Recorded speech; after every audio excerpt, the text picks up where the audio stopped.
سامعین کرام، کچھ لوگ چھوڑ جاتے ہیں، کچھ جاننے والے ہیں اور کچھ کل چلے جائیں گے۔ یہی زندگی کی حقیقت ہے۔ دل کی تسلی کے لیے تو اتنا ہی کافی ہے کہ مالک نے کچھ اور ہی سوچا ہوگا۔ تمہاری سلامتی اسی میں ہے کہ اپنے منہ کو زیادہ بند ہی رکھو، کیونکہ جب تک مچھلی کا منہ بند رہے گا وہ کانٹے میں نہیں آئے گی۔ بے قدر لوگوں کو دل سے نکالو اور قدر کرنے والوں کو دل میں جگہ دو، زندگی پرسکون ہو جائے گی۔ جن لوگوں کی وجہ سے تم بے سکون ہوتے ہو وہ خود بھی ساری زندگی سکون کو ترستے ہیں۔ ایمان تو اصل یہ ہے کہ اپنے منہ کا نوالا کسی بھوکے انسان کے منہ میں ڈال دو، اس یقین کے ساتھ کہ دینے والے نے یہ نوالا اس کے نصیب کا میرے ہاتھ میں دیا ہے۔ معزز سامعین، اہل دانش کی باتوں میں اکثر بڑی حکمتیں ہوتی ہیں، ان پر غور بھی کرنا چاہیے اور زندگی میں ان پر عمل بھی کرنا چاہیے تاکہ زندگی اچھی گزر سکے۔ میں آپ کو اسی طرح کی رہنمائی بتاؤں گی، یہ بھی بتاؤں گی کس نام کی لڑکی یا خاتون ہو اس گھر میں رزق کی کمی نہیں ہوتی، لہٰذا آپ نے اس ویڈیو کو اسکپ نہیں کرنا، آپ کو اس ویڈیو کو آخر تک ضرور دیکھنا ہے۔ معزز سامعین، کہتے ہیں کہ کسی چیز کا فیصلہ لینے سے پہلے 1000 بار سوچو، مگر جب فیصلہ لے لو تو واپس نہ مڑو، لاکھ پریشانیاں ہی کیوں نہ آئیں۔ بزرگوں کا قول ہے کہ کلہاڑی بھول جاتی ہے مگر درخت یاد رکھتا ہے۔ جب غصہ آئے تو صبر کر لو، اگر غلطی ہو جائے تو تھوڑا سا جھک جاؤ، زندگی آسان ہو جائے گی۔ اور ایمان ہر کسی کے اوپر لایا نہیں جا سکتا، جہاں دعا دینے کا مقام ہو وہاں دعا دینا سیکھو، یہی اصل انسانیت ہے۔ دنیا کہتی ہے کہ آدمی امیر ہونا چاہیے اور میں کہتی ہوں کہ آدمی کا ضمیر ہونا چاہیے۔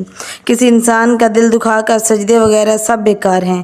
کسی کو بے وقوف نہ سمجھو، کیونکہ کچھ لوگ تمہارے سامنے بے وقوف بن کر تمہاری حقیقت جانچ رہے ہوتے ہیں۔ جس شخص کو یہ پسند ہے کہ اس کا رزق بڑھا دیا جائے اور اس کی عمر بڑھا دی جائے تو وہ صلہ رحمی اختیار کرے۔ میرے رب کریم کا انداز بہت ہی نرالا ہے، سب کچھ عطا کر کے کہتا ہے کہ ہے کوئی مانگنے والا۔ اپنے نیتوں اور سوچ کو درست رکھو، کامیابیاں تمہارے قدم چومیں گی۔ تھکن ہو جانا اور ہمت نہ رہنا کچھ بھی غلط نہیں، غلط یہ ہے کہ تم مایوس ہو جاؤ، کیونکہ مایوسی اللہ کو پسند نہیں ہے۔ جو یقین رکھتے ہیں ان کے لیے اللہ کی طرف سے دعاؤں کی قبولیت کے دروازے کھلتے ہیں۔ کچھ غلطیاں ایسی ہوتی ہیں جو کبھی بخشی نہیں جاتی، اس لیے سوچ کر دل تھوڑا بڑا کرو۔ آدمی وہ ہوتا ہے جو اپنے پاس بیٹھے شخص کو مایوس نہ ہونے دے کہ وہ چھوٹا ہے۔ جن سے دل کا رشتہ ہو ان کے لیے ہاتھ اٹھانا نہیں پڑتا، بلکہ ان کے لیے دل سے دعائیں نکلتی ہیں۔ پیارے بھائیوں اور بہنوں، آپ نے یہ بھی ملاحظہ کیا ہے کہ بزرگوں کے مطابق جس گھر میں فاطمہ نامی لڑکی ہو اس گھر میں رزق کی کمی نہیں ہوتی۔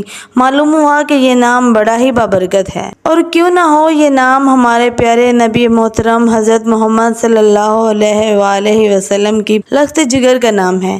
اس نام کو جنت کی خوشخبری اور جنت کی سردار کہا جاتا ہے، اس لیے مسلمانوں کو چاہیے کہ وہ اپنی بچیوں کا نام حضرت فاطمہ الزہرا سلام اللہ علیہا کے نام پر رکھیں۔ انشاءاللہ گھر میں برکت کا نزول ہوگا۔ معزز سامعین، یہ تھی ہماری آج کی ویڈیو۔ اس ویڈیو کو آپ نے اپنے پیاروں کے ساتھ بھی شیئر کرنا ہے۔ امید کرتی ہیں کہ ہماری آج کی ویڈیو ضرور پسند آئی ہوگی۔ اگر آپ کو ہماری ویڈیو پسند آئی تو گزارش کرتے ہیں کہ سیدہ وائس کو ضرور سبسکرائب کیجیے تاکہ مزید آنے والی ویڈیوز کا نوٹیفیکیشن ملتا رہے۔